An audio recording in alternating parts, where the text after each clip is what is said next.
भारत में महिलाओं की स्थिति को लेकर हर रोज बहस होती है। किसी का कहना है कि महिलाएं बराबर हैं पुरुषों के, तो कोई कहता है ज़रूरत है क्या है इस बराबरी की। कोई कहता है आज की महिलाएं पुरुषों से भी आगे निकल गई हैं। लेकिन सच्चाई क्या है? सच्चाई यही है कि देश की महिला आज भी संघर्ष कर रही है अपने जीवन के लिए। जी हाँ, गाँवों में अपने अधिकारों के लिए और शहरों में बराबरी के लिए। और इसी बराबरी की लड़ाई को जीता था देश की सुप्रीम कोर्ट में पहली महिला जज ने। नाम है इनका फातिमा बीवी।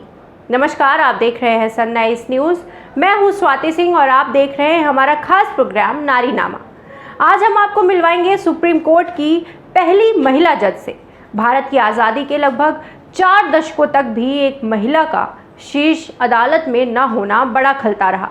देश की आबादी का आधा हिस्सा होने के बावजूद न्यायालय की सीढ़ियों पर पहुंचते पहुंचते महिलाओं को इतने साल लग गए। बताता है दशा हमारे देश की औरतों की।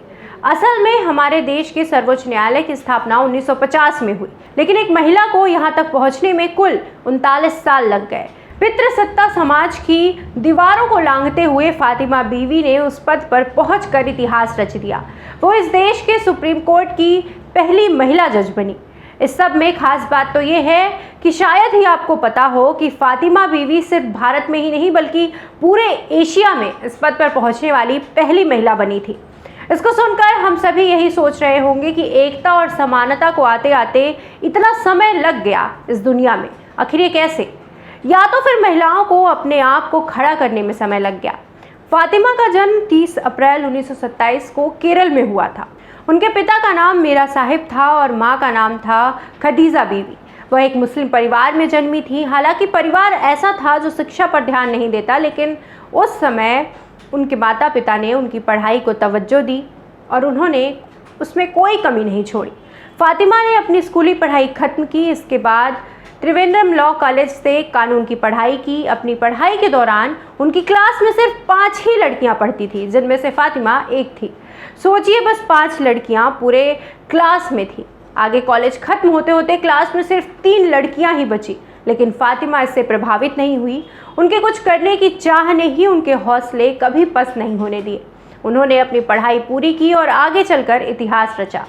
कॉलेज से डिग्री लेने के बाद उन्होंने 1950 में बार काउंसिल ऑफ इंडिया की परीक्षा दी। इस परीक्षा में उन्होंने टॉप किया था। साथ ही उन्होंने अपने जीवन का पहला रिकॉर्ड अपने नाम कर लिया था, क्योंकि यह पहली बार हुआ था जब किसी महिला ने उस परीक्षा में टॉप किया हो। इसके बाद उन्होंने फिर कभी पीछे मुड़कर नहीं देखा। सर्वोच्च न्यायालय की कुर्सी तक पहुंचने से पहले फातिमा ने काफ़ी लंबा सफ़र तय किया था। 1983 में वो केरल हाईकोर्ट की जज बनी थी। अपने रिटायर होने के 6 महीने बाद उन्हें सुप्रीम कोर्ट की जज के रूप में नियुक्त किया गया। 5 अक्टूबर 1989 को वो पहली महिला जज बनी। फातिमा बीवी ने इतिहास रचा, जिससे न जाने कितनी लड़कियों के लिए एक मार्ग प्रशस्त हुआ। आज के लिए बस इतना ही। अगली वीडियो में फिर मिलेंगे एक नई नारी प्रेरणा के साथ। तब तक रखिए अपना ध्यान। शुक्रिया।